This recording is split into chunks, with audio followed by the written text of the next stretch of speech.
கும்பகோணத்திலிருந்து நேபாளம் சென்ற 57 பேரில் 20 பேர் பத்திரமாக உள்ளனர்.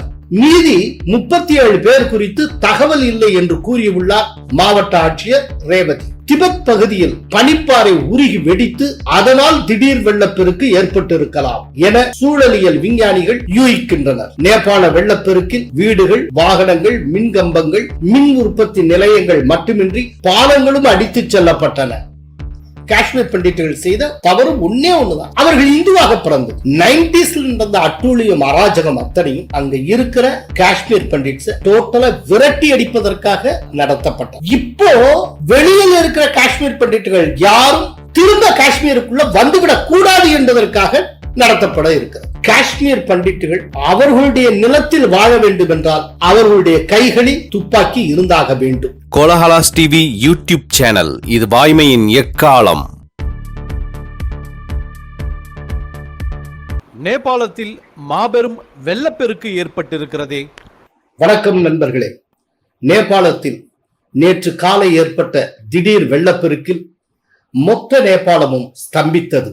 மிகப்பெரிய சோக காட்சிகள் அரங்கேறின.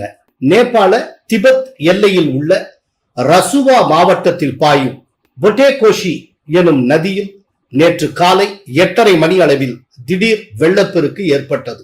நேபாள காட்டாற்று வெள்ளத்தில் சிக்கி 157 பேர் உயிரிழந்தனர். நேபாளத்தைச் சேர்ந்த 93 பேரை காணவில்லை. இவர்களில் 28 பேர் போலீசார். வெளிநாடுகளைச் சேர்ந்த 500 சுற்றுலா பயணிகளையும் காணவில்லை. இவர்களில் 133 பேர் இந்தியர்கள். காணாமல் போன 133 இந்திய பயணிகளில் கும்பகோணத்திலிருந்து கிளம்பி சென்ற 57 பேரும் அடங்குவர். இவர்களை நேபாளத்துக்கு அனுப்பி வைத்த சூப்பர் யாத்ரா டிராவல்ஸ் உரிமையாளர் சாதிக் என்ன கூறினார் என்பதை பார்ப்போம். கடந்த 23ஆம் தேதி கும்பகோணத்திலிருந்து கிளம்பினார்கள். நேற்று காலை 10 மணிக்கு எனக்கு கிடைத்த தகவலின்படி 20 பேர் பத்திரமாக இருக்கின்றனர். மீதி உள்ள 37 பேர் தங்களது உடைமைகளை இழந்து ராணுவ முகாமில் தங்க வைக்கப்பட்டுள்ளனர். இந்த தகவலை சுற்றுலா பயணிகளில் ஒருவரான சிவரஞ்சனி என்பவர் என்னிடம் தெரிவித்தார். இந்த குழுவில் என்னுடைய மகன் உமர் ஃபாரூக் வழிகாட்டியாக சென்றிருக்கிறார். அவரை பற்றியும் எந்த தகவலும் இல்லை. இதுவரை நான் அனுப்பி வைத்த யாத்ரீகர்களுக்கு எந்த பாதிப்பும் ஏற்பட்டதில்லை. தற்போதும் அனைவரும் பத்திரமாக வந்து விடுவார்கள் என்ற நம்பிக்கையுடன் காத்திருக்கிறேன் என்றார் சாதிக்.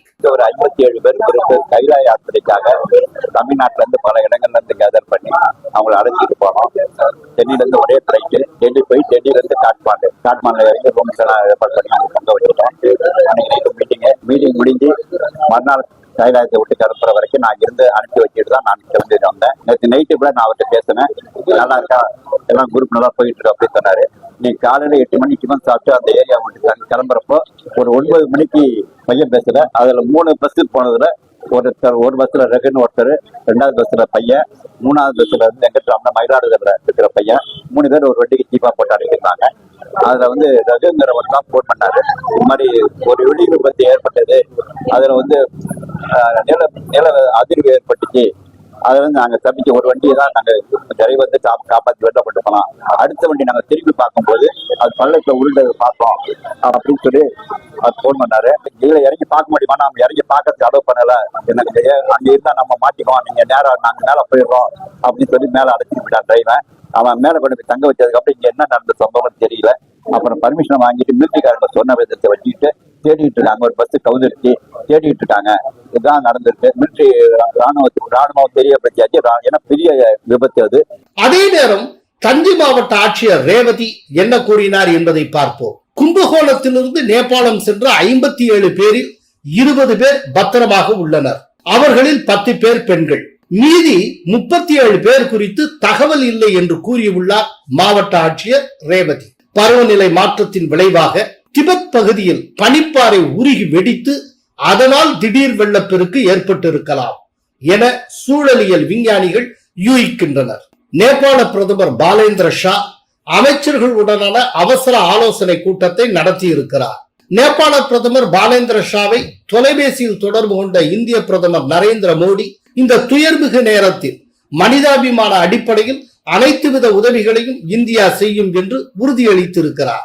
இந்திய விமானப்படைக்கு சொந்தமான 2 விமானங்களில் தேவையான நிவாரணப் பொருட்கள் அனுப்பி வைக்கப்பட்டுள்ளன. மீட்பு பணியில் நேபாள ராணுவத்தின் 30 ஹெலிகாப்டர்கள் ஈடுபடுத்தப்பட்டுள்ளன. நேபாள வெள்ளப்பெருக்கில் வீடுகள், வாகனங்கள், மின்கம்பங்கள், மின் உற்பத்தி நிலையங்கள் மட்டுமின்றி பாலங்களும் அடித்துச் செல்லப்பட்டன.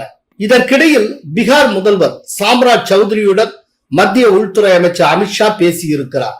தேவையான அனைத்து உதவிகளையும் மத்திய அரசு செய்ய தயாராக இருப்பதாக அப்போது அவர் தெரிவித்தார். பீகார் தலைமைச் செயலாளர் பிரத்யாயா அம்ருத் காணொளி காட்சி மூலம் கோஷி, கண்டகி நதிகள் பாயும் மாவட்ட ஆட்சியர்களுடன் ஆலோசனை நடத்தினார்.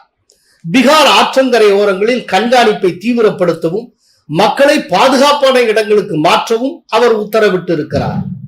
இந்நிலையில் உத்தரப்பிரதேசத்தில் வெள்ள அபாயம் ஏற்படலாம் என்பதால் விழிப்புடன் இருக்குமாறு அதிகாரிகளுக்கு அம்மாநில முதல்வர் யோகி ஆதித்யநாத் உத்தரவிட்டிருக்கிறார். இதற்கு மத்தியில் திபெத்திலும் வெள்ளப்பெருக்கு ஏற்பட்டிருப்பதாகவும் நிலச்சரிவில் பல பேரை காணவில்லை என்றும் சீனாவின் ஜின்ஹுவா செய்தி நிறுவனம் தெரிவித்திருக்கிறது. மொத்தத்தில் நேபாளத்தை நிர்மூலமாக்கியுள்ளது திடீர் வெள்ளப்பெருக்கு. காணாமல் போன அனைவரும் பத்திரமாக திரும்ப வேண்டும் என்பதே நம் பிரார்த்தனை. 90களை நோக்கி காஷ்மீரை திருப்ப பயங்கரவாதிகள் திட்டமிடுகிறார்களா? நீங்க கேட்டது மாதிரி பழைய 1990ஸ்ல காஷ்மீர்ல என்ன இரத்த களரி நடந்ததோ அது போன்ற சம்பவங்களை மீண்டும் அரங்கேற்ற வேண்டும் என்று இஸ்லாமிய பயங்கரவாதிகள் துடிக்கிறார்கள். அதற்கான சமிக்கைகள் இப்போது ஆரம்பமாகி உள்ளன.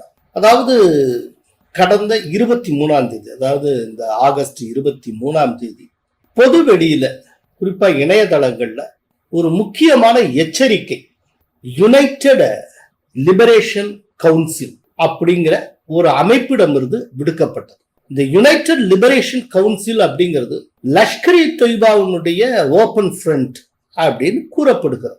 ஆனால் அந்த ஃப்ரண்ட்டுக்கு, அந்த கவுன்சிலுக்கும் பயங்கரவாத அமைப்புக்கு இடையில தெளிவா தொடர்பு உண்டு அப்படிங்கிறது எஸ்டாப்ளிஷ் பண்ணப்பட்ட ஒன்று. அவங்க விடுத்திருக்கக்கூடிய அந்த செய்தி என்ன அப்படின்னா, பிரதமருடைய மறுவாழ்வு திட்டத்தின் கீழ் ஜம்முவிலையும் காஷ்மீர்லையும் பணியாற்றி கொண்டிருக்கக்கூடிய காஷ்மீர் பண்டிட்டுகள் விரைவில் களை எடுக்கப்படுவார்கள்.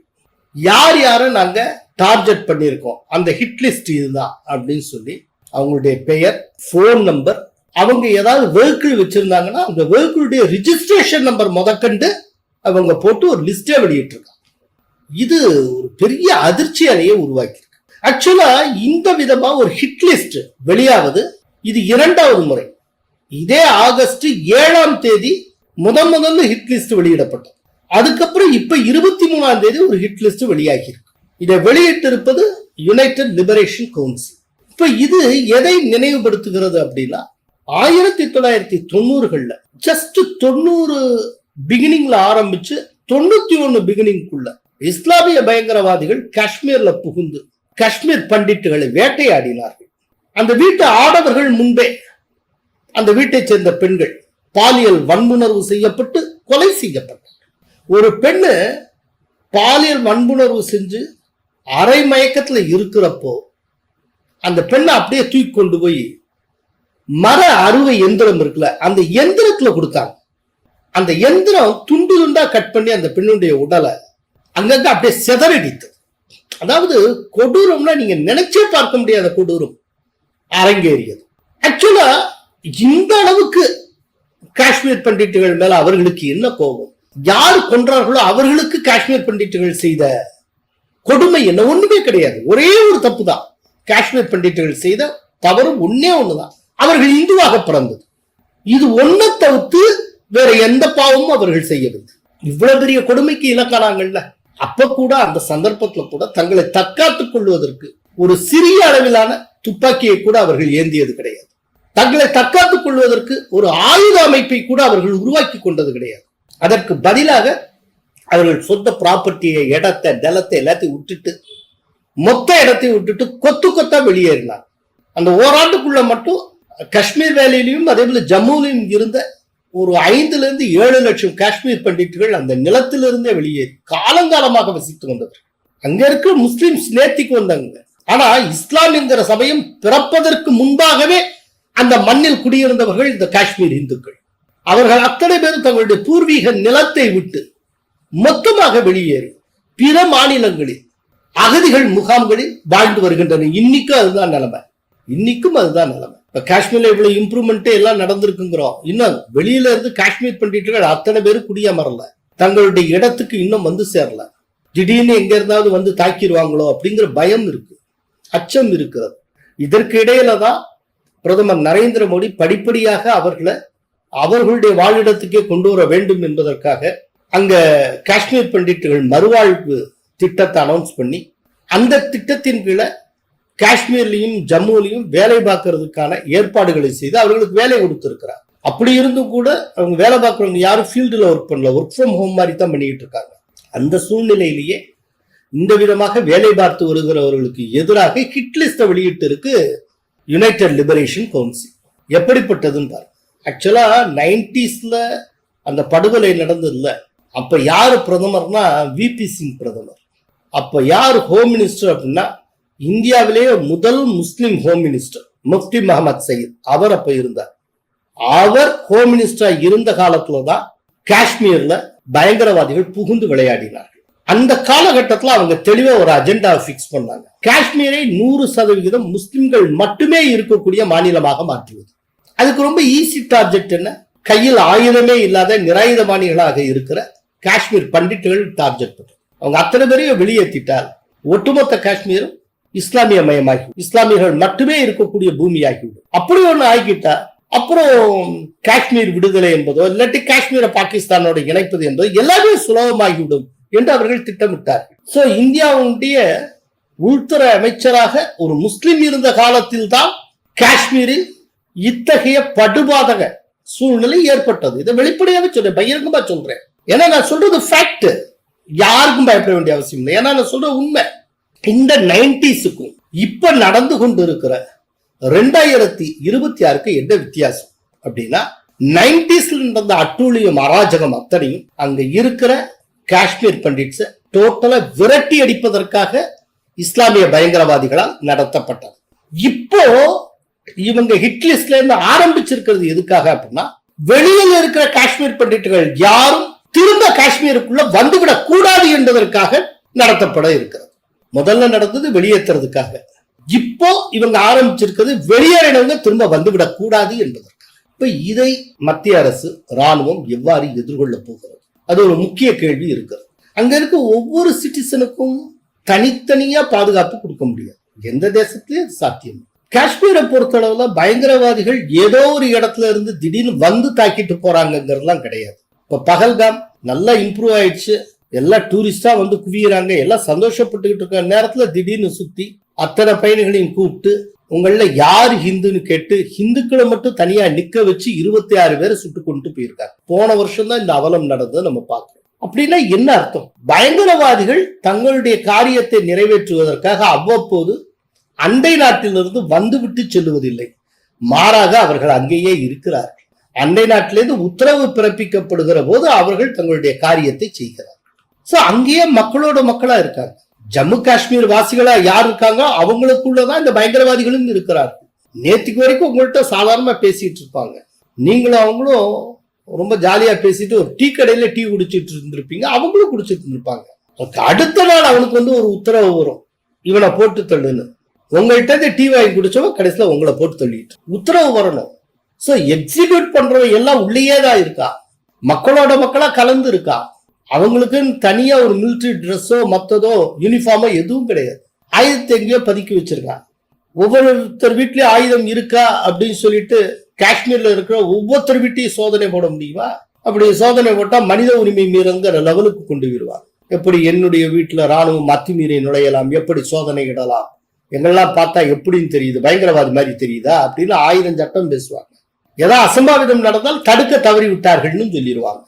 ஸோ ஜம்மு காஷ்மீர் மாதிரியான ஒரு ஸ்டேட்ல இப்படி ஒண்ணு நடக்குங்கிறத ப்ரிடிக்ட் பண்றதே ரொம்ப கஷ்டம். அங்க ஓரளவு சக்சஸ்ஃபுல்லா பண்ணணும் அப்படின்னா அதுக்கு ஒரே ஒரு வழிதான் இருக்கு, உளவுத்துறை ரொம்ப ஸ்ட்ராங்கா இருக்கணும். உளவு மூலமா ஒற்றர்கள் மூலமா வரக்கூடிய தகவல் அந்த துப்பு ரொம்ப தெளிவா இருக்கணும். அதை வச்சுதான் எல்லாமே. ஏதாவது கொஞ்சம் மிஸ்இன்ஃபர்மேஷன் வந்ததுன்னா தொலைஞ்சுது. அப்படிங்கிறப்ப ஒவ்வொருத்தரையும் எப்படி ப்ரொடெக்ட் பண்றது, என்ன செய்யறது, இதெல்லாம் ரொம்ப ஒரு சவாலான கேள்விகள். அதனால மீண்டும் ஒரு சவாலை பயங்கரவாதிகள் உருவாக்கி இருக்கிறார்கள். இந்த சவாலை அமித்ஷா அவர்கள் எப்படி சமாளிக்க போகிறார், அதற்கு என்ன வியூகம் வகுக்க போகிறார் அப்படிங்கறத நம்ம பொறுத்திருந்து பார்க்கணும். இதற்கு மத்தியில 1998 மத்திய காஷ்மீர்ல இருக்கக்கூடிய கந்தர்பால் டிஸ்ட்ரிக்ட்ல வந்தாமா அப்படிங்கிற இடத்துல நடந்த காஷ்மீர் பண்டிட்டுகளுக்கு எதிரான ஒரு மாபெரும் படுகொலை சம்பவம், அந்த படுகொலை சம்பவம் தொடர்பான புலன் விசாரணை மீண்டும் தொடங்கி இருக்கிறது. இப்ப 98 நடந்தது, ஒண்ணுமே துப்பு துலகமே எல்லாமே தூங்கிட்டு இருந்தது. இப்ப திரும்ப அதை தூசி தட்டி எடுத்திருக்காங்க. இந்த வந்தாமால என்ன நடந்தது அப்படிங்கறத நம்ம கொஞ்சம் நினைவு கூறுவோம். 1998 பிகினிங்ல திடீர்னு பயங்கரவாதிகள் உள்ள வராங்க வந்தாமாக்குள்ள. அவங்க அத்தனை பேரும் இந்தியன் ராணுவத்தினுடைய ட்ரெஸ் போட்டு உள்ள வராங்க. உள்ள வந்துட்டு அங்க இருக்கக்கூடிய காஷ்மீர் பண்டிட்டு குடும்பத்தை ஒவ்வொரு வீட்டுக்குள்ளேயும் போய் வாங்க வாங்க வாங்க இன்வைட் பண்றாங்க. காஷ்மீர் பண்டிட்டுகள் ரொம்ப இன்னசென்ட்டா ராணுவத்தினர் கூப்பிடுறாங்க அப்படின்னு சொல்லிட்டு வெளியில வராங்க. வெளியில வந்து ஒரு 23 பேர் அப்படி நிக்கிறாங்க. அத்தனை பேர் நிக்க வச்சு திடீர்னு படபட ஷூட் பண்ணி கொடுத்தாங்க. இந்த 23 பேர்ல 9 பேர் பெண்கள், 5 பேர் குழந்தைகள். இது வந்து வந்தாமா மேசக்கர், அதாவது வந்தாமா படுகொலை அப்படின்னு சொல்லப்படுகிறது இன்னைக்கு வரைக்கும். ஆனா இது தொடர்பா புலன் விசாரணை ப்ராப்பரா நடக்கல, சரியா துப்பு கிடைக்கல, யார் இதுக்கு பொறுப்பேற்றான்னு தெரியாது.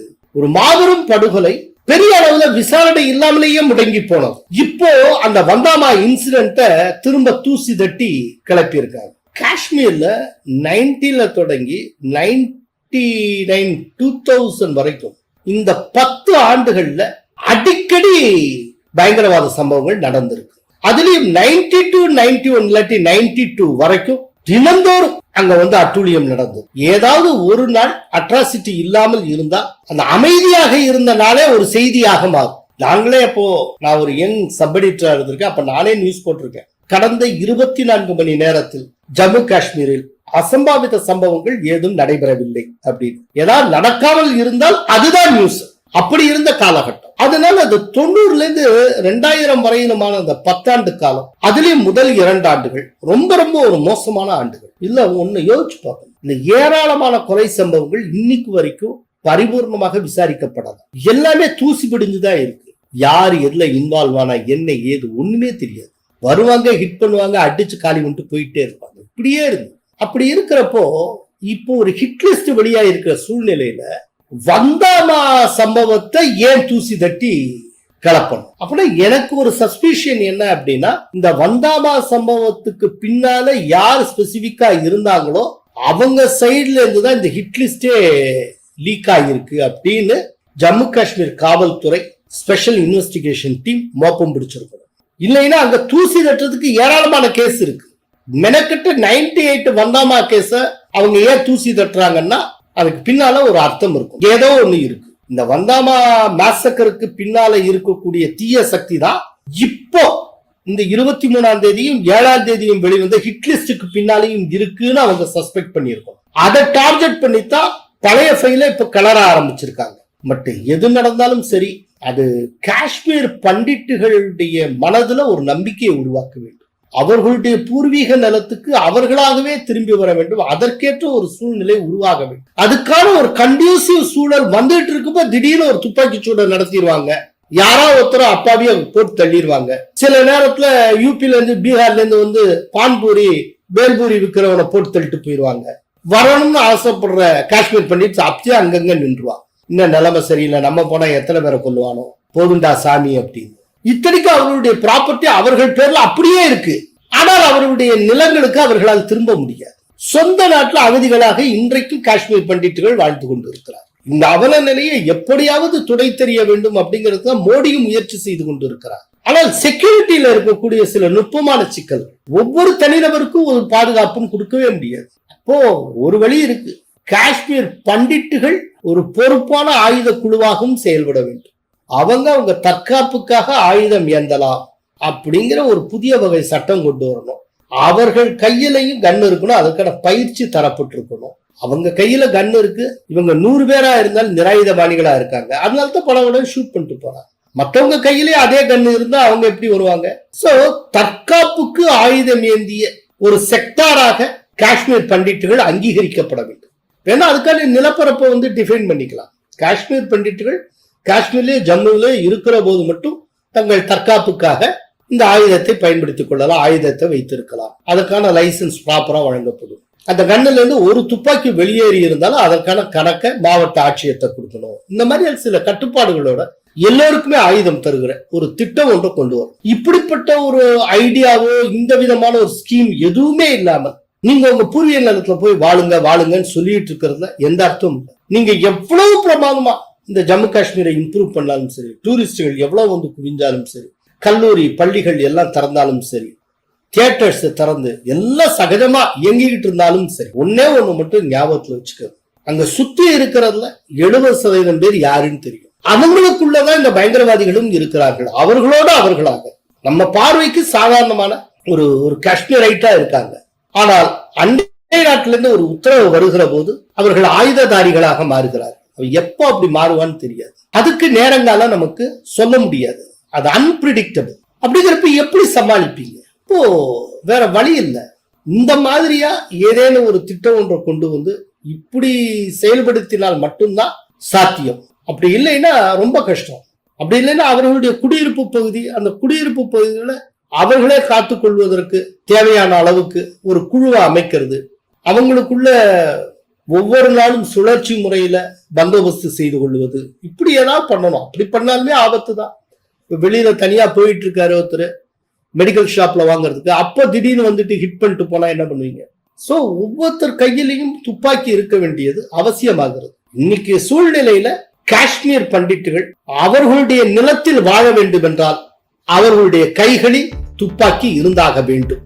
அப்படி ஒரு சூழ்நிலை ஏற்பட்டு இருக்கிறது. பார்க்கலாம் இது சம்பந்தமா மோடி அரசு என்ன ஐடியா வச்சிருக்காங்க, என்ன எக்ஸிக்யூட் பண்ண போறாங்கிறதெல்லாம் பார்ப்போம். நன்றி, வணக்கம். கோலஹலாஸ் டிவி யூடியூப் சேனல், இது வாய்மையின் எக்காலம்.